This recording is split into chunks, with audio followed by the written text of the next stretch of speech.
वहां पर ये हुए हैं और इनके गुरु का नाम वर्धमान भट्टारक था। वर्धमान भट्टारक के शिष्य धर्मभूषण थे और उन्होंने ये न्याय दीपिका नाम का एक ऐसा क्रांतिकारी ग्रंथ लिखा है कि जिसके बारे में मैं कहता रहता हूँ कि यही एक ग्रंथ पढ़ लो तो बाकी सब पढ़े जाएंगे। इतना महान और इतना महत्वपूर्ण है। बहुत नपी तुली भाषा में, सदी हुई शैली में, एक एक शब्द तोल तोल करके आज से 500 वर्ष पहले तक भी इतनी सुंदर सुललित प्रवाहपूर्ण संस्कृत, इसकी जो संस्कृत है वो बहुत अद्भुत संस्कृत है। न कठिन है न हल्की है। एक एक शब्द में बहुत गंभीर भावों को लेकर के लिखी गई है और गद्य में है तो ऐसा लगता है पढ़ते हुए मानो अभिनव धर्मभूषण यति हमसे सीधे बातचीत कर रहे हैं। ऐसी बिल्कुल सजीव शैली इसको बोलते हैं।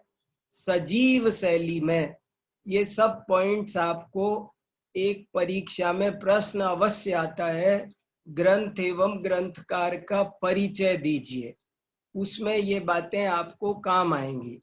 न्याय दीपिका को पढ़ने के लिए थोड़ी सी बातें इतिहास की और थोड़ी सी बातें न्याय की भूमिका के रूप में आना आवश्यक है। जिसको ग्रंथकार का इतिहास, जैन ग्रंथों का इतिहास पता होगा वो इसे ज्यादा आनंद से पढ़ सकेगा। ऐसे ही जिसको न्याय किसे कहते हैं, न्याय पढ़ने की क्या आवश्यकता है, इत्यादि बातों का पता होगा, वो भी इस ग्रंथ का विशेष लाभ प्राप्त कर सकेंगे।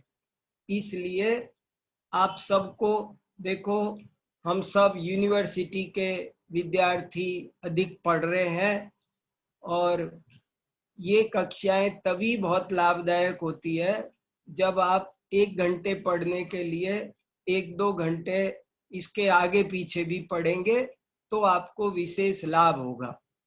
मैं ये कहना चाहता हूँ कि हम न्याय दीपिका तो शुरू कर रहे हैं, लेकिन न्याय किसे कहते हैं, जैन न्याय की क्या विशेषता है, न्याय शास्त्र को पढ़ने से क्या लाभ होता है, ये 3-4 बातें आपको जरूर आनी चाहिए। और उसके लिए मैंने छोटे छोटे लेख भी लिखे हैं और कुछ ये जो एक न्याय मंदिर नाम की पुस्तक है, ये न्याय मंदिर नामक पुस्तक से भी आपको इसका लाभ होगा। ये न्याय मंदिर पुस्तक की प्रस्तावना पढ़ें।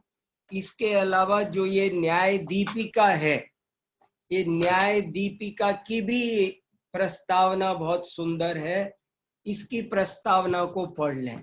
हम न्याय दीपिका प्रारंभ कर रहे हैं, सने सने आगे बढ़ेंगे, लेकिन आप न्याय दीपिका की प्रस्तावना, न्याय मंदिर की प्रस्तावना और वो जो छोटे छोटे 2-3 लेख मैं आपको बता रहा हूँ, ये सब हम आपको अभी और एक बार ग्रुप पर शेयर कर देंगे। लेकिन आप इन सब को जरूर से जरूर पढ़ना, तो न्याय दीपिका आपको बहुत अच्छी तरह समझ में आएगी।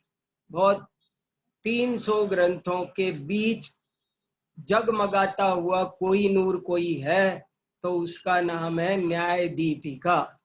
और इसकी महिमा के बारे में मेरा यही वाक्य काफी है कि ये ग्रंथ कंठस्थ करने लायक है।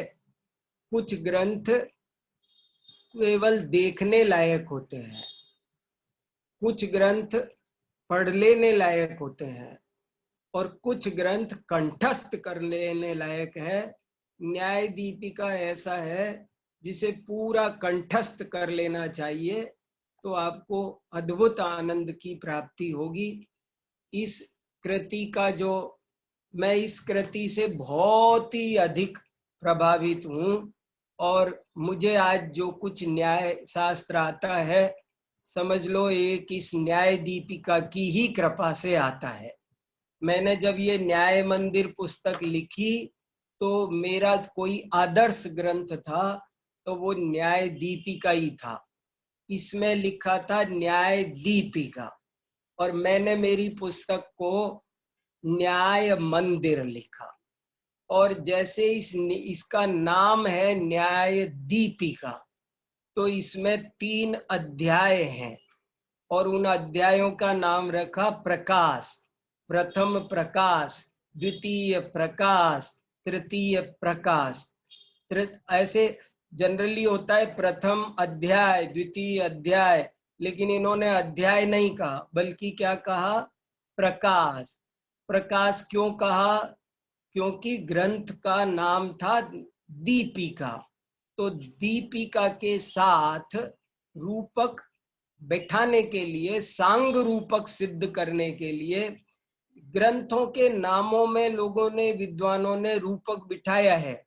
जैसे किसी पुस्तक का नाम होता है महोदधि, सागर, ज्ञानार्णव, तो उसके अध्यायों का नाम होता है प्रथम तरंग, द्वितीय तरंग।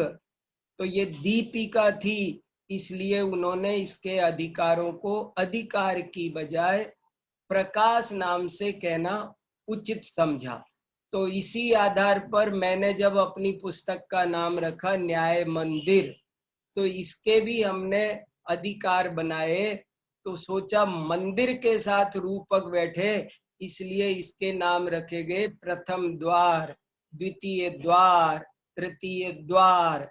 मंदिर के साथ सांग रूपक बिठाने के लिए अधिकारों को द्वार कहा। तो अब इस तरह से बातें हम करते चलेंगे। अभी शॉर्ट में सारांश इतना सा हो गया। अब तक बताई हुई बात का सारांश ये है कि जैन न्याय परंपरा में आज की तारीख में लगभग 300 ग्रंथ उपलब्ध हैं, लेकिन उनमें से न्याय दीपिका करीब करीब सबके अंत में लिखा गया है और फिर भी वह सर्वोत्कृष्ट के समान भाषित होता है। वो सरलता, संक्षिप्तता आदि कारणों से। ऐसा कोई महाविद्यालय, विश्वविद्यालय नहीं होगा जहां पर न्याय दीपिका ग्रंथ पाठ्यक्रम में नहीं पढ़ाया जाता हो। ये इतना अनिवार्य है। इसके महत्व को सभी उन्मुक्त कंठ से, एक कंठ से स्वीकार करते हैं। और इसकी रचना विजयनगर कर्नाटक में धर्मभूषण यति ने 15वीं शताब्दी ईसा की में की है, आज से 500-550 वर्ष पहले। तो अब चलते हैं हम इस ग्रंथ के बारे में। 3 अध्याय हैं इसके, प्रथम प्रकाश, द्वितीय प्रकाश, तृतीय प्रकाश। सर्वप्रथम मंगलाचरण का अर्थ समझते हैं। श्री वर्धमान मर्हंतम नत्वा बाल प्रबुद्धये विरच्यते मित स्पष्ट संदर्भ न्याय दीपिका। श्री वर्धमानम अर्हंतम, द्वितीया एक वचन 2/1। संस्कृत भी थोड़ी आनी चाहिए। जिसको संस्कृत भाषा का ज्ञान होगा उसे न्याय दीपिका पढ़ने में विशेष आनंद आएगा। श्री वर्धमानम अर्हंतम नत्वा, नत्वा नमस्कारम कृत्वा, श्री वर्धमान अर्हंत को नमस्कार करके बाल प्रबुद्धये, बाल प्रबुद्धये 4/1, बालकों को समझाने के लिए, प्रबुद्धये चतुर्थी विभक्ति एक वचन, बाल प्रबुद्धये। और यहाँ बाल माने क्या? बाल माने होता है बालक, लेकिन यहाँ कौन सा बालक समझना चाहिए? तो यहाँ साफ साफ लिखा है, ये देखो इसके नीचे ये जो न्याय दीपिका है उसके नीचे इसके ऊपर एक टिप्पण तैयार किया गया है। और उस टिप्पण का भी नाम सांग रूपक बिठाते हुए टिप्पण का नाम रखा है प्रकाश। न्याय दीपिका प्रकाश नाम का टिप्पण है। और ये टिप्पण किसने लिखा है? संस्कृत टिप्पण के लेखक दरबारी लाल कोठिया। ये सब भी छोटी छोटी बातें आपको पता होना चाहिए। न्याय दीपिका का संपादन किसने किया, कब किया, प्रकाशक कौन है, ये सब बातें भी इसकी भूमिका से आपको सबको अच्छे से ज्ञान होगा, वो सब पता हो रहना चाहिए। प्रकाश नाम का ये टिप्पण है। इस टिप्पण में एक एक शब्द का बहुत अच्छा अर्थ कर रखा है बालकों को समझाने के लिए। तो यहाँ बालकृत माने क्या? तो कहा यहाँ वयकृता बाला न गृह्यन्ते अपितु मतिकृता बाला गृह्यन्ते। वय उम्र से बच्चे हों वो मत समझना, बल्कि बुद्धि से जो बच्चे हैं उनके लिए, माने मंद बुद्धि जीवों के लिए, अल्प बुद्धि जीवों के लिए। या मंद बुद्धि और अल्प बुद्धि कहना भी थोड़ा कम अच्छा लगता हो आपको, थोड़ा किसी को सुनने में अपमानजनक लग सकता है कि मुझे अल्प बुद्धि मंद बुद्धि कह रहे हैं। तो बाल शब्द का अर्थ करना चाहिए जो इस क्षेत्र में नए हैं। ये अपमानजनक भी नहीं रहेगा। कोई IAS हो सकता है, कोई बहुत बड़ा राजा हो सकता है, कोई बहुत वैज्ञानिक हो सकता है, कोई बहुत बड़ा अर्थशास्त्र में निपुण हो सकता है, लेकिन न्याय शास्त्र के लिए जो नया है, बालक माने नया, जो न्याय शास्त्र के फील्ड में आज ही आया है, उसको समझाने के लिए प्रबुद्धये, उसे प्रे उपसर्ग लगाया, उसे भली भांति समझाने के लिए श्री वर्धमान अरहंत को नमस्कार करके। अब देखो, श्री वर्धमान अरहंतम, बड़े लोग बड़ी कुशलता से बोलते हैं, उनका बोलने में बहुत अर्थ, ज्ञानियों की बात में अर्थ भरा रहता है। और यदि खुलासा करो ना तो बहुत लंबी बात जा सकती है। अब श्री वर्धमान मरहंतम पर यदि हम चर्चा करें तो आज 1 घंटा तो आराम से बीत सकता है, लेकिन हमें पूरा ग्रंथ पढ़ना है, इसलिए ज्यादा मैं सिर्फ संकेत कर सकता हूँ, ज्यादा बता नहीं सकता हूँ। श्री, श्री माने, श्री शब्द का बहुत गहरा अर्थ है। मेरी इस समय आत्म परीक्षा की कक्षा भी चल रही है, उसमें मैंने श्री शब्द की ओर इशारा किया है। श्री शब्द से आप 500 पेज लिख सकते हैं। श्री माने क्या? भारतीय संस्कृति में श्री शब्द में बड़ा रहस्य भरा पड़ा है।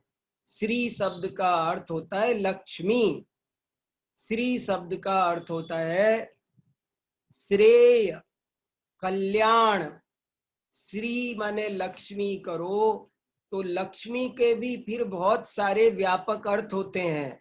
श्री माने लक्ष्मी, पर लक्ष्मी माने क्या? रुपया पैसा नहीं।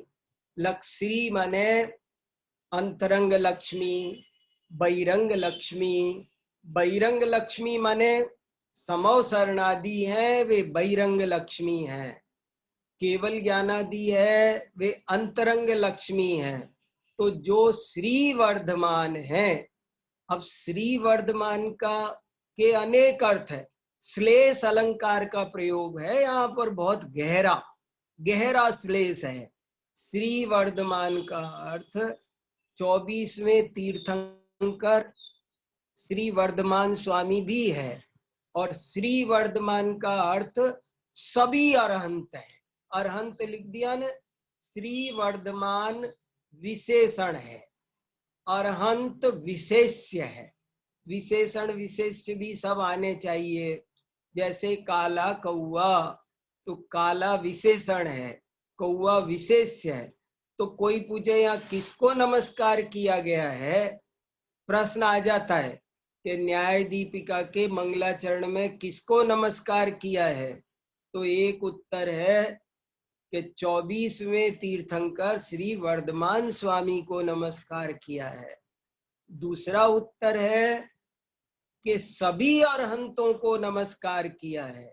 जितने भी अरिहंत श्री वर्धमान हैं उन सब को किया है। ऐसे करके बहुत सारी बातें इसमें से निकलती है। अगर हम खींच के निकालेंगे तो बहुत बातें निकलेंगी। श्री वर्धमान मर्हंतम नत्वा बाल प्रबुद्धये विरच्यते। विरच्यते ये कवि की विनम्रता को भी बताता है। विरच्यते, रचयामी नहीं कहा, विरचयामी नहीं कहा, बल्कि मया विरच्यते, इदम कार्यम मया भवति, करोमि नहीं। ये बहुत महत्वपूर्ण बात है। विरच्यते, लिखी जा रही है। क्या लिखी जा रही है? हो रहा है काम, मानो मैं ज्ञाता दृष्टा हूं। विरच्यते, मित, मित माने संक्षिप्त। मित बोलते हैं ना हम, हित मित प्रिय। मित माने क्या होता है? सीमित। अमित माने किसी बच्चे का नाम होता है। कभी कभी तो लोगों को अपने नाम का अर्थ नहीं पता होता। अमित, अमित माने जिसकी कोई सीमा नहीं, असीमित। और मित माने जो सीमित है, सीमित है, लिमिटेड। शॉर्ट, मित माने संक्षिप्त। और स्पष्ट माने, देखो जब करते हैं तो एक बहुत बड़ी दिक्कत आती है कि वो बात अस्पष्ट रह जाती है। लेकिन न्याय दीपिकाकार कह रहे हैं कि मैं संक्षिप्त तो करूंगा लेकिन अस्पष्ट नहीं होने दूंगा। ये गजब की बात है। हम चीजों को विस्तार से क्यों समझाते हैं? ताकि स्पष्ट हो जाए। लेकिन विस्तार से समझाएंगे तो समय बहुत चाहिए। तो कहते हैं कि उसका इलाज है कि हम शॉर्ट में बोलें। लेकिन जब हम शॉर्ट में बोलते हैं तो दिक्कत आती है कि वो अस्पष्ट रह जाती है बात। लेकिन बोले मैं सीमित भी बोलूंगा, स्पष्ट भी बोलूंगा, और संदर्भ, संदर्भ का मतलब है मैं प्रामाणिक बोलूंगा। जो कुछ बोलूंगा वो शास्त्राधार से बोलूंगा। संदर्भ का मतलब है जिसको माणिक नंदी आचार्य ने परीक्षा मुख में सिद्धम शब्द कहा। सिद्धम अल्पम लघीयसः, उसी बात। सिद्धम माने क्या होता है? सिद्धम माने पूर्वाचार्य प्रसिद्धम।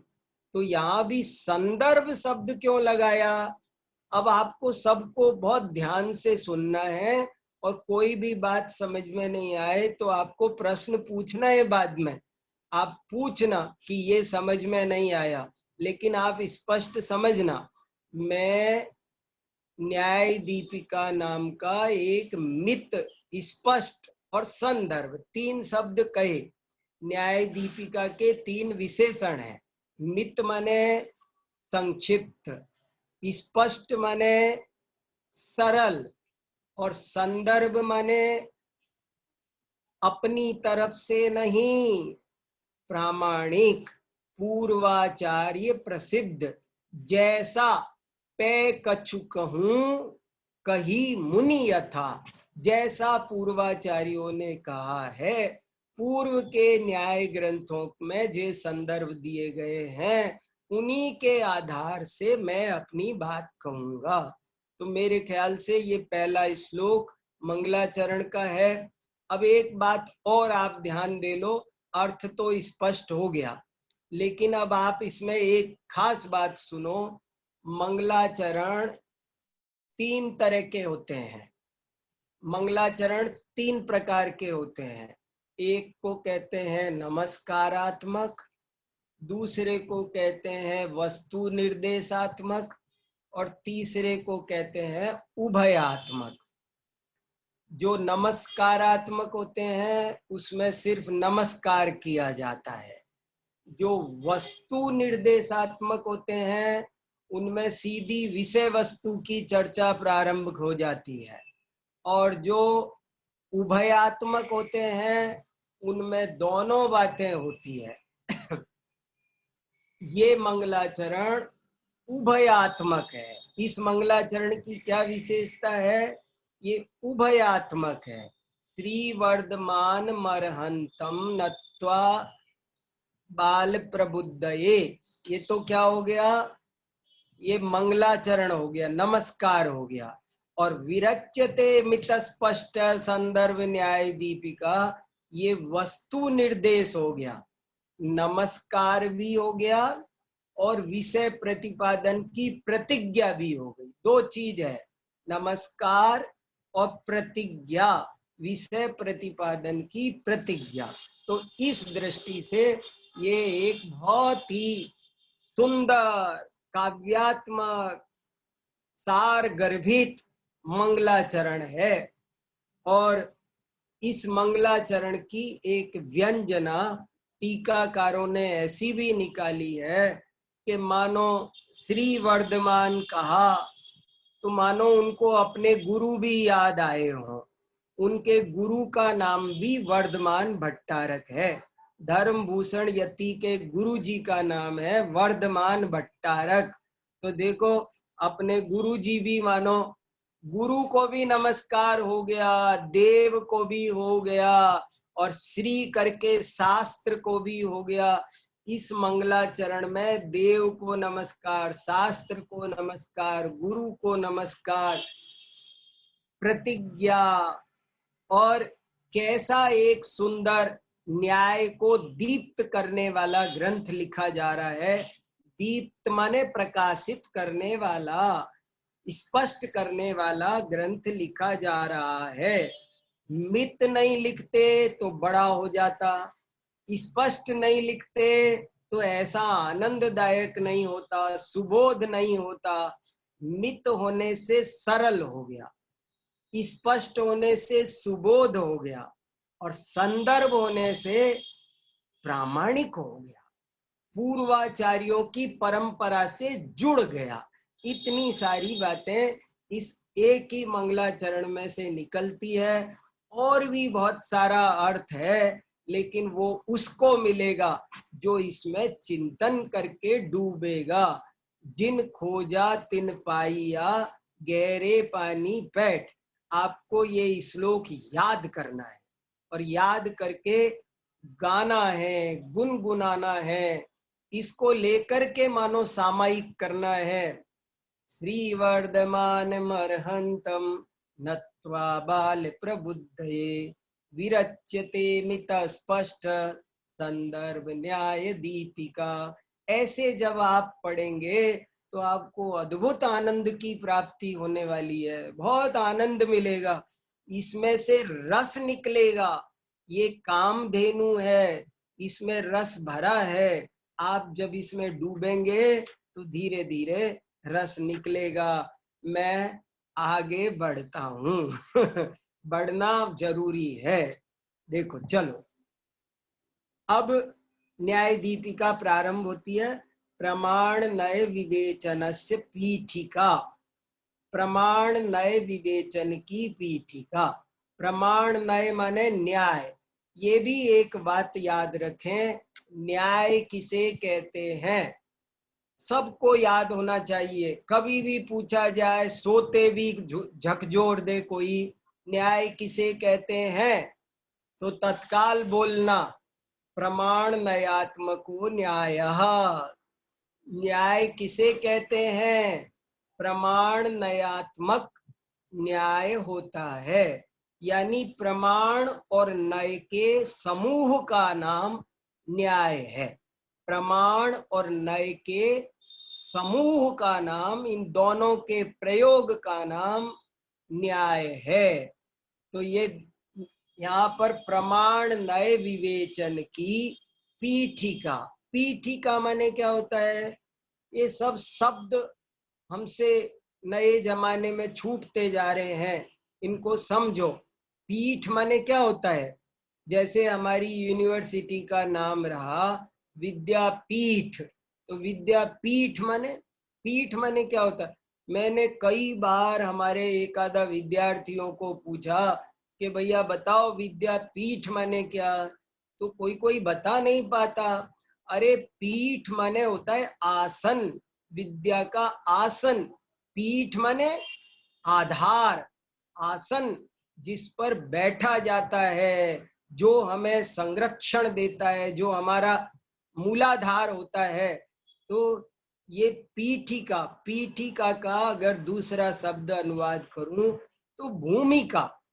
भूमिका, भूमिका माने जैसे बिल्डिंग, महल, बहुत बढ़िया मंदिर है, बहुत बड़ा महल है, बहुत बड़ा कीर्ति स्तंभ है, लेकिन वो कीर्ति स्तंभ खड़ा किस पर होगा?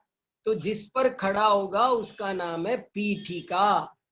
समोसरण की पीठिका होती है, मानस स्तंभ की पीठिका होती है, भूमिका। पीठ माने आसन, भगवान जिन पर बैठ, गंधकुटी में पीठिका होती है। तो पीठ माने शब्द आने चाहिए भैया। शब्द ब्रह्मणि निष्णातः परम ब्रह्मादि गच्छति। जो शब्द ब्रह्म को जानता है वही पर ब्रह्म को जानता है। जिसे शब्द ब्रह्म नहीं आएगा उसे पर ब्रह्म नहीं आ पाएगा अच्छे से। तो प्रमाण नय विवेचनस्य पीठिका।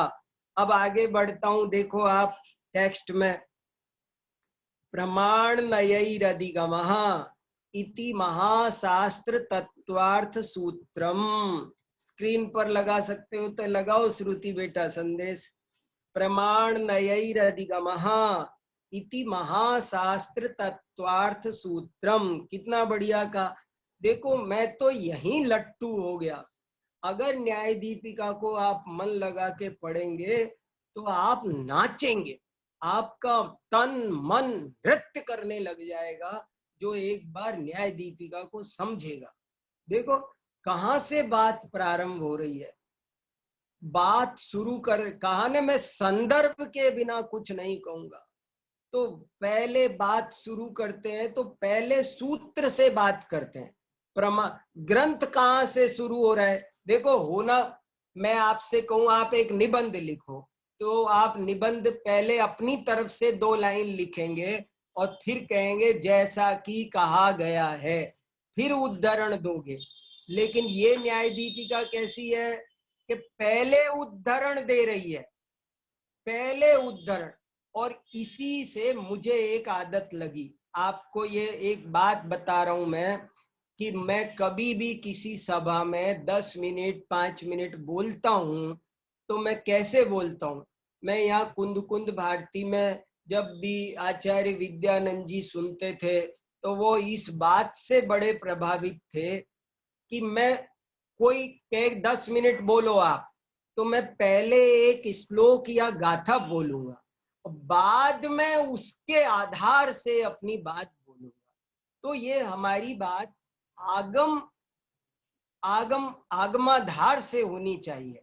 तो यहाँ भी मानो न्याय दीपिका को खड़ा कर रहे हैं तो पहला सूत्र दे रहे हैं प्रमाण नयैरधिगम। आपकी स्क्रीन पर लग गया है, आप देखें पढ़ें। प्रमाण नयैरधिगमः, अधिगमः ये अशुद्ध हो गया, अधिगमः होना चाहिए। प्रमाण नयैरधिगमः, माँ की मात्रा गलत लगा दी है, शुद्ध है। मेरे पास जो पुस्तक है उसमें तो शुद्ध है। प्रमाण नयैरधिगमः, प्रमाण ये तत्वार्थ सूत्र का प्रथम अध्याय का 6ठा सूत्र है। प्रमाण नयैरधिगमः इति महाशास्त्र।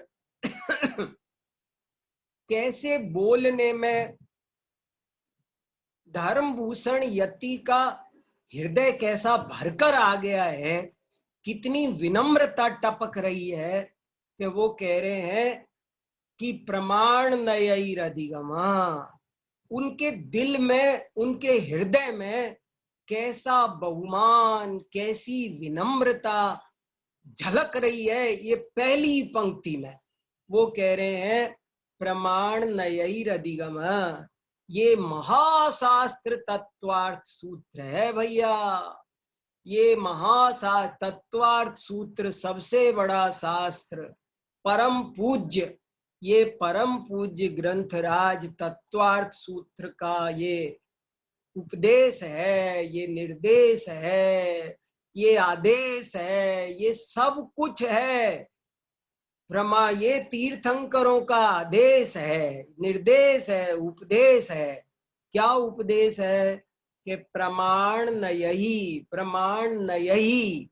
नयही क्या है? 3/3 प्रमाण और तृतीया विभक्ति बहुवचन। प्रमाण और नयों के द्वारा अधिगम। अधिगम नाम क्या अर्थ हुआ? अधिगम यानी जानकारी।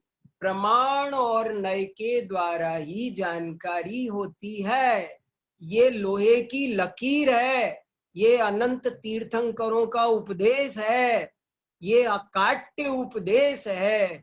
ये महाशास्त्र तत्वार्थ सूत्र का, जैसे कोई संविधान बताता है ना, धारा अमुक धारा है, ऐसे ही वो बता रहे ये हमारा संविधान है, उसके अमुक अमुक penal code number, Indian penal code 1/6। तो बोले ये तत्वार्थ सूत्र का प्रथम अध्याय का 6ठा सूत्र है, प्रमाण नयैरधिगमा। ओहो, प्रमाण नयैरधिगमा इति महाशास्त्र तत्वार्थ सूत्रम। ये महाशास्त्र तत्वार्थ सूत्र है। फिर क्या आगे? एक ही लाइन जम गई। प्रमाण नयैरधिगमा इति महाशास्त्र तत्वार्थ सूत्रम। फिर सुना रहे हैं तत्खलु। ओहो, कल खलु लिखकर कितना वजन डाल दिया। रियली, वो वास्तव में ये अकाट्य है। ऋषभ देव आदि चतुर्विंशति तीर्थंकरों ने, अनंत तीर्थंकरों ने, सभी शास्त्रों ने कहा है प्रमाण नयैरधिगमा। ज्ञान होगा तो प्रमाण और नयों के द्वारा ही होगा। देखो, तत्खलु परम पुरुषार्थ। परम पुरुषार्थ माने क्या? 4 पुरुषार्थ भारतीय संस्कृति में, परंपरा में माने जाते हैं, धर्म, अर्थ, काम, मोक्ष। तो मोक्ष अंतिम पुरुषार्थ है, सर्वश्रेष्ठ है, सर्वोत्कृष्ट है, इसलिए उसको यहाँ का परम पुरुषार्थ। परम पुरुषार्थ माने मोक्ष, अंतिम पुरुषार्थ। निश्रेयस, निश्रेयस माने मोक्ष। निश्रेयस मोक्ष का ही दूसरा नाम है। वो वास्तव में परम पुरुषार्थ मोक्ष है। उसका जो साधन है, क्या मोक्ष का साधन? क्या परम पुरुषार्थ? क्या निश्रेयस। निश्रेयस का साधन क्या? सम्यक दर्शनादि। आदिपदेन किम? आदिपदेन सम्यक ज्ञानम सम्यक चारित्रम च गृह्येते। आदिपद के द्वारा सम्यक दर्शन आदि। आदि माने क्या? सम्यक दर्शन, ज्ञान, चारित्राणी, मोक्ष मार्ग। कैसा तत्वार्थ सूत्र के नाम से धर्मभूषण आचार्य का हृदय उछल रहा है, उछल रहा है। तत्वार्थ सूत्र हमारी बहुत बड़ी पूंजी है, बहुत बड़ा हमारा भारतीय संविधान है। अभी आज भी मेरे पास एक तत्वार्थ सूत्र की बहुत सुंदर रचना आई है, ये नई छपी है। देखो, ऐसा लग रहा है गोल्डन कलर, पूरा सोने का बिस्कुट हो, बड़ा सुंदर है। जय कुमार जलज रतलाम वालों ने अनुवाद किया है, अभी नया छप के आया, आज ही आया है मेरे पास में, आपको दर्शन कराए मैंने। बहुत काम तत्वार्थ सूत्र पर हो रहे हैं, हुए हैं। 1000 से ज्यादा टीकाएं मौजूद है। वो हमारा प्राण है तत्वार्थ सूत्र। तत्खलु परम पुरुषार्थ निश्रेयस साधन सम्यक दर्शनादि विषय भूत जीवादि तत्वादि गमोपाय निरूपण परम। इनका बार बार पाठ करो। आप पाठ कर करके अपना उच्चारण ठीक करो।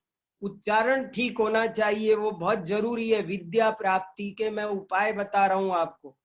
तो कहा कि प्रमाण नयैरधिगम ये तत्वार्थ सूत्र का निर्देश है, और ये जो परम पुरुषार्थ निश्रेयस है उसका जो साधन सम्यक दर्शनादि है, उसके जो विषय भूत पदार्थ है जीवादि, आदि पद से यहाँ क्या लेना, जीवादि, आदि से अजीव, आश्रव, बंध, संवर, निर्जरादि, ऊपर वाला जीवादि, जीवादि ऊपर की पंक्ति में, जीवादि तत्वादिगमोपाय निरूपण परम, जीवादि तत्वादि, ये जीवादि तत्वादिगम का उपाय को बताने में निरूपण परम, निरूपण परम, परम माने क्या होता है, परम यानी समर्थम, जीवादि तत्वों के, देखो इसको जरा ध्यान से समझो, जो ये अंडरलाइन हो रहा है ये बहुत इंपॉर्टेंट है,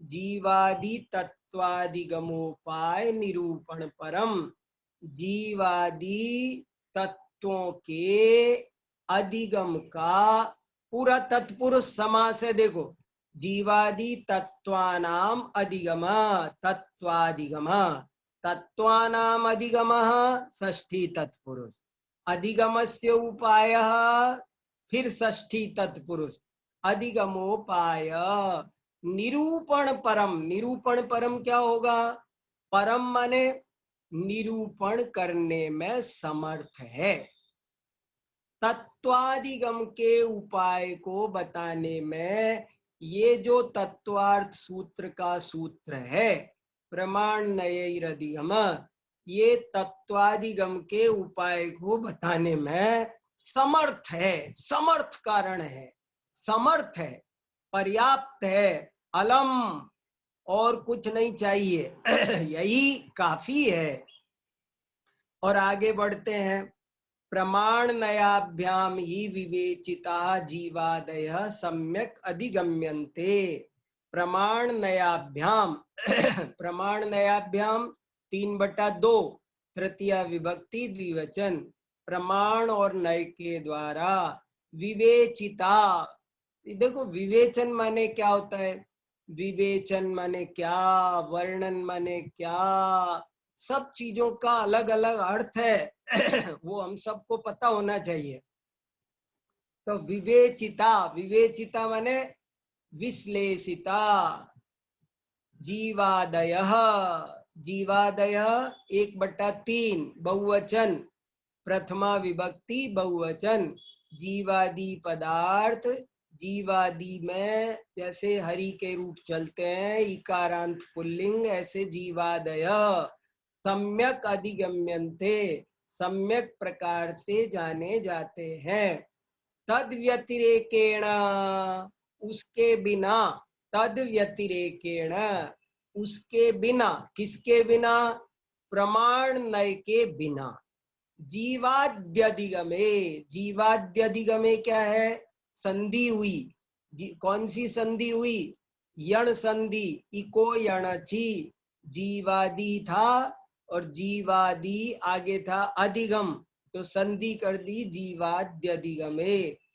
जीवादि को जानने में, सप्तमी एक वचन, जीवादि को पहचानने में प्रमाण नय के बिना प्रकारांतरा संभवात, और कोई प्रकार नहीं है, प्रकारांतर, प्रकारांतर माने उपायांतर, अंतर माने दूसरा, अंतर शब्द का अर्थ होता है जैसे देशांतर, तो देशांतर माने दूसरा देश, तो प्रकारांतर असंभवात, दूसरा कोई उपाय, दूसरा कोई प्रकार, दूसरा कोई तरीका असंभव है, कठिन नहीं, माने तत्वों को जानना हो, देखो सारांश क्या निकला 4 लाइन का, कि जीवादि तत्वों को जानना हो तो एकमात्र एक ही उपाय है,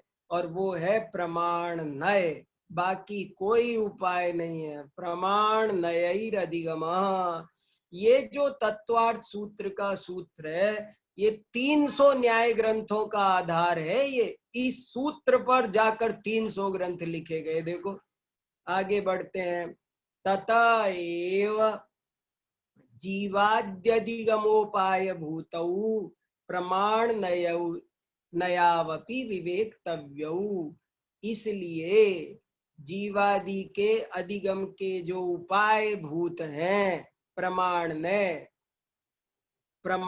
नयौ अपि, अयादि संधि हो गई, एचो अयवायाव, प्रमाण नयहु, और अपि इधर ए था उधर औ था, एचो अयवायाव सूत्र से अयादि संधि होकर औ का आव हो गया। ये सब थोड़ी संधि समास जिसको नहीं आती होगी उसको दिक्कत होगी, ये बार बार बताई भी नहीं जाएगी, अभी तो बता रहे हैं। ततः एव जीवादि अधि, ततः पर विसर्ग कैसे हट गया? ये विसर्ग संधि है, आगे ए होने से विसर्ग चला गया। ततः एव जीवाद्यधिगमोपाय भूतौ, भूतौ क्या है ये?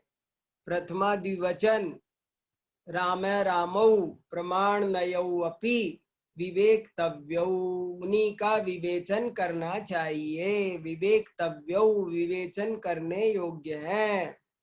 अब आगे कितना अच्छा लिखा देखो। तद विवेचन पराहा, तद मने प्रमाण नय, विवेचन परा, विवेचन करने में समर्थ, पर मने समर्थ, उनका विवेचन करने में समर्थ, प्राक्तन ग्रंथा, प्राक्तन मने पुराने, पहले से ही, प्राक्तन, प्राक्तन मने तन मने वाला, प्राक मने पहले, अद्यतन मने आज का, प्राक्तन पहले का, प्राक्तन ग्रंथा पुराने ग्रंथ, संतेव हैं ही, उनके विवेचन करने वाले, तद विवेचन पराः प्राक्तन ग्रंथा संत्येव, तथापि ते केचित् विस्तृतः, तथापि ते केचित् विस्तृतः।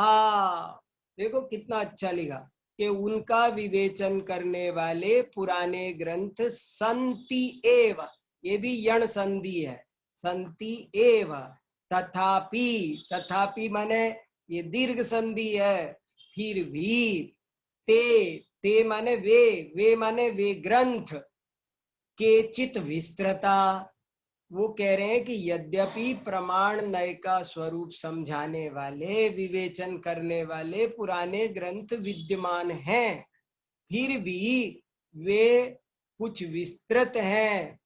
देखो मित स्पष्ट का अर्थ बता रहे, ते केचित विस्तृता, केचित गंभीरा, कितना साफ साफ लिखा, केचित विस्तृता, केचित गंभीरा, कुछ विस्तृत है, कुछ गंभीर है, गूढ़ गंभीर है। इति, इस इति माने इसलिए, न माने नहीं है, तत्र माने उनमें, वहां, बालानाम, बालानाम माने बच्चों का, नए लोगों का, अल्प बुद्धियों का अधिकार ही नहीं है। देखो न तत्र बालानाम अधिकार है, लेकिन वहां पर यद्यपि न प्रमाण नय के विवेचन करने वाले ग्रंथ मौजूद हैं, पहले से मौजूद हैं, लेकिन उनमें वे विस्तृत हैं, गंभीर हैं, इसलिए वहां बालकों का अधिकार नहीं है। ततस्तेषां सुखोपायेन, इसलिए उनको सुखोपायेन, सुखोपायेन माने सरलता पूर्वक, सुखोपायेन, सुखोपाय कितना बढ़िया शब्द है। ततस्तेषां, सुखासन बोलते हैं ना, कि और सब आसन में तो थोड़ी परेशानी हो, सुखासन माने सहज, सहजता, तो तत सुखोपायन शब्द का अर्थ है सहजता पूर्वक, सरलता पूर्वक। इस ततः माने इसलिए, तेसाम माने वो जो मंद बुद्धि जीव हैं उनको सरलता से, प्रमाण नयात्मक न्याय, देखो ये आ गई परिभाषा। न्याय किसे कहते हैं? प्रमाण नयात्मक न्याय। प्रमाण नयात्मक, नयात्मक माने आत्मक शब्द क्या होता है? आत्मक शब्द का अर्थ होता है वही जिसकी आत्मा है, प्रमाण और नय ही जिसकी आत्मा है, ये बताना है। वो न्याय प्रमाण और नय से ही मिलकर बना है, इसलिए प्रमाण नयात्मक न्याय स्वरूप प्रतिबोधक, न्याय स्वरूप के प्रतिबोधक। प्रतिबोधक माने समझाने वाले, प्रतिबोधन करने वाले, क माने करने वाले, प्रतिबोधक। शास्त्राधिकार संपत्तये, कितना बढ़िया लिखा कि शास्त्र का अधिकार रूप संपत्ति के लिए। संपत्ति ये प्रॉपर्टी है। क्या प्रॉपर्टी है? कि आप प्रमाण नयात्मक शास्त्रों में प्रवेश करें, ये आपका राइट है, ये आपका अधिकार है।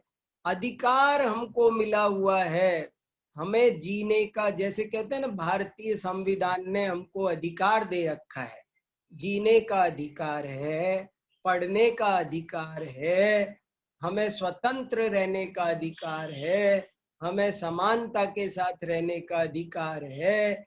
ये हमारे अधिकार है और ये हमारी संपत्ति है। तो प्रमाण नयात्मक न्याय स्वरूप को बताने के शास्त्राधिकार की संपत्ति के लिए, संपत्तये 4/1 है ये, संपत्ति के लिए प्रकरणम इदम आरभ्यते, यह प्रकरण प्रारंभ किया जा रहा है। ये हो गई भूमिका। देखो कोई चीज, अब इससे ये भी सिद्ध हो गया न्याय दीपिका एक प्रकरण ग्रंथ है। न्याय दीपिका कोई भाष्य नहीं है, न्याय दीपिका एक प्रकरण ग्रंथ है। प्रकरण ग्रंथ का मतलब वो अपना एक छोटा सा हिस्सा लेकर उसको स्पष्ट करके पूरा हो जाएगा। वो बहुत लंबी चौड़ी बातें नहीं करेगा, बस अपना प्रमाण नय का विषय लिया है उसने। प्रमाण नय अधिगमा, मानो इस सूत्र की ये व्याख्या ही मात्र है। प्रमाण नय अधिगमा सूत्र की मानो ये व्याख्या ही है। और अब ये व्याख्या कैसे हो, तो ये प्रकरण आगे बढ़ेगा। आपको किसी को कुछ पूछना तो नहीं है? किसी को कुछ पूछना करना हो तो हमारे पास में अब 8 मिनट बाकी है। अगर आपको कोई बात पूछना हो, चर्चा जरूरी है तो कर सकते हैं, और नहीं तो मैं आगे की 2-3 लाइन और पढ़ना चाह रहा हूँ। आप लोग भी शांति से, बस मैंने देखो जो जो बातें कही हैं, आप एक दफे इस कक्षा को फिर से सुनना, और जो जो सामग्री आपको ग्रुप पर भेजेंगे वो आप पढ़ना। आप थोड़ा सा एक दफे शुरू में न्याय नीरस लगता है, लेकिन बाद में जब आपका मन लगने लग जाता है तो हमने देखा है आप बाद में लोग, जिसको न्याय में मन लगता है वो तो न्याय में डूब जाता है। ये बहुत बड़ा तर्क है। ये जैन दर्शन बहुत परीक्षा प्रदानी दर्शन है, इस बात को बताता है। तो मैं आगे की 2-3 लाइन और पढ़ता हूं, ठीक है? चलिए। त्रिविधाया प्रकरण प्रवृत्ति कथनम। प्रकरण प्रवृत्ति कैसे, ये ग्रंथ है प्रकरण ग्रंथ, और प्रकरण में प्रवृत्ति कैसे होती है, किसी भी प्रकरण में प्रवृत्त कैसे होते हैं, उसको प्रारंभ कैसे करते हैं। तो बहुत देखो, सोचो, इनका चित्त, इनका लेखन, इनका वक्तव्य, हमको बहुत सिस्टेमेटिक बोलना आना चाहिए। ऐसा नहीं कि कहीं से बात शुरू की कहीं चली गई, बात बंदी रहनी चाहिए। देखो, यही प्रमाण नय विवेचनम उद्देश्य लक्षण निर्देश परीक्षा द्वारेण क्रियते। ये बहुत इंपॉर्टेंट लाइन है। यही, यह माने यहाँ, अत्र, ये नियम है, ये कायदा है। क्या कायदा है? प्रमाण नय विवेचनम। यहाँ प्रमाण और नय का विवेचन उद्देश्य, देखो उद्देश्य नहीं है, ये बहुत लोगों से गलती होती है।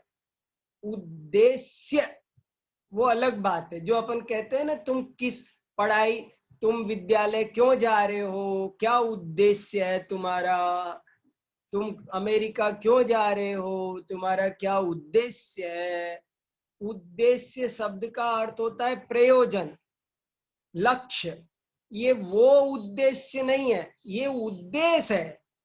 पता नहीं, लोग बहुत गलती करते हैं। आप नहीं भूलना कभी भी, ये चर्चा उसमें भी आती है। उद्दिष्ट आहार, उद्दिष्ट माने क्या होता है? उद्दिष्ट, उद्दिष्ट उद्देश्य शब्द से भूतकालिक कृदंत प्रत्यय लगाकर उद्दिष्ट बना है। उद्देश्य से उद्दिष्ट नहीं बना है। उद्देश्य शब्द, उद्देश्य शब्द का अर्थ होता है कथन मात्रम उद्देश्य। अभी नीचे आएगा, देखो बहुत अच्छा। अभी हम इसका बढ़िया आगे और खुलासा करेंगे, पढ़ते हैं। यही प्रमाण नय विवेचनम। प्रमाण और नय का विवेचन 3 प्रकार से होता है। नंबर 1 उद्देश्य, नंबर 2 लक्षण निर्देश, नंबर 3 परीक्षा। ये 3 सोपान है, 3 अलग अलग नहीं है। एक प्रक्रिया के आपका जो व्याख्यान है, आपका जो विवेचन है, उसके 3 सोपान है। सर्वप्रथम आप उद्देश्य करेंगे, बाद में आप लक्षणों का निर्देश करेंगे, बाद में आप उसकी परीक्षा करेंगे, तभी आपका विवेचन कंप्लीट होगा। प्रमाण नय विवेचन 3 प्रकार से होता है। पहले उद्देश्य बोलो, बाद में लक्षण निर्देश करो, बाद में परीक्षा करो। यही प्रमाण नय विवेचनम उद्देश्य लक्षण निर्देश परीक्षा द्वारेण क्रियते। अनुद्दिष्टस्य लक्षण निर्देशानुपपत्ते। क्योंकि जिसका आपने उद्देश्य नहीं किया, उसका आप लक्षण निर्देश कैसे करोगे? जिसका अनुद्दिष्टस्य, जिसका उद्देश्य, उद्दिष्ट देखो आ गया ना। उद्दिष्ट माने कथितम, अनुद्दिष्टम माने अकथितम। जो बात ही नहीं कही गई, उसका लक्षण निर्देश करना अनुपपत्ते, वो संभव नहीं है। और अनिर्दिष्ट लक्षणस्य, और जिसका लक्षण नहीं बताया गया, परीक्षितुम अशक्यत्वात्, उसकी परीक्षा करना अशक्य है। अपरीक्षितस्य विवेचनायोगात्, और जिसकी परीक्षा नहीं हुई, उसका विवेचन नहीं हो सकता है। ओहो, क्या लोक। और अंतिम पंक्ति तो कमाल कर दी धर्मभूषण आचार्य ने, देखो। लोक शास्त्रयोरपि तथैव वस्तु विवेचन प्रसिद्धे। ये तो लाइन ही गजब की है। लोक शास्त्र, अब ये देखो छोटे छोटे ये सूत्र हैं, आप इन्होंने गद्य में लिख जरूर दिया है। आप समझ लो, हमने बहुत सारे, कितने सारे सूत्र पढ़ लिए। देखो छोटे छोटे वाक्य, शैली देखो इनकी बात करने की, ये सब सूत्र हैं, ये सार गर्भित हैं, ये अल्पाक्षर है, गागर में सागर भरा है, इसलिए ये कंठस्थ करने लायक। आपको पूरा याद हो जाना चाहिए शुरू से।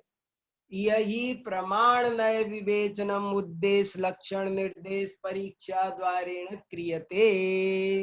अनुद्दिष्टस्य लक्षण निर्देशानुपपत्तेः अनिर्दिष्ट लक्षणस्य परीक्षितुम् अशक्यत्वात् अपरीक्षितस्य विवेचनायोगात् लोक शास्त्रयोरपि तथैव वस्तु विवेचन प्रसिद्धे। लोक शास्त्रयोः क्या है ये?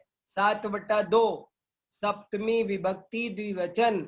लोक में भी और शास्त्र में भी, दोनों जगह तथैव इसी प्रकार से वस्तु का विवेचन करना प्रसिद्ध है। दुनिया में भी यही पद्धति है और शास्त्र में भी यही पद्धति है। आपको कोई भी बात कहनी हो तो पहले उसका उद्देश्य बताओ, उद्देश्य करो, कथन करो, फिर उसका लक्षण निर्देश करो, फिर उसकी परीक्षा करो, तभी आपकी बात व्यवस्थित रूप से प्रतिपादित हो सकती है। ये इसका अभिप्राय है। बहुत ही धर्मभूषण आचार्य का मेरे को हृदय दिखाई दे रहा है, आपको भी दिखाई देना चाहिए कैसे उनके हृदय में भाव हैं, कैसे न्याय दीपिका को, महाशास्त्र तत्वार्थ सूत्र को लेकर के फिर विषय के प्रतिपादन में उनका कितना गहरा कंसंट्रेशन है, बड़ी एकाग्रता से, बड़े ही प्रफुल्लित हृदय से, बड़े ही प्रसन्न मन से वे जो न्याय दीपिका की रचना कर रहे हैं, सो हम सब का बड़ा भारी सौभाग्य है। आप सब इसको मन लगा के पढ़ के बैठो, पढ़ने के बाद फिर पढ़ो और बार बार आप चिंतन करो, तब जाकर आपको इसका आनंद आएगा और बहुत अच्छा लगेगा आपको। आज का समय हमारा पूरा हुआ और आप आगे कोई भी प्रश्न हो तो आप ग्रुप पर लिखना, हमको लिखना, हम उसका समाधान करेंगे। ठीक है, जय जिनेन्द्र।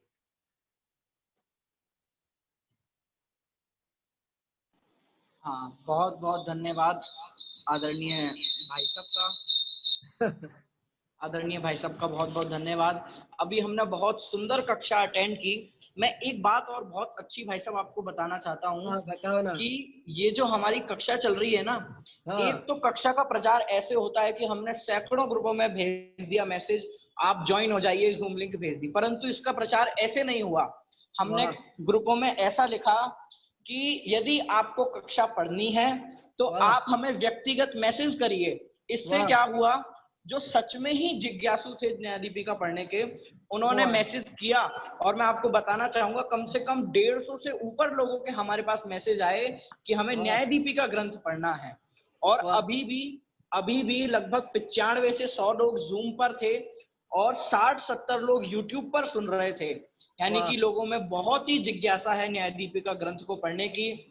आपने और आप जैसा प्रतिपादक हमें मिला है, इससे ज्यादा सौभाग्य की बात हमारी नहीं हो सकती है।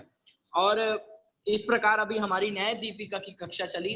आगामी कार्यक्रम में हमारे बीच आदरणीय विक्रांत जी पाटनी विराजमान है। उनकी कक्षा चलेगी, आप उनकी कक्षा का भी लाभ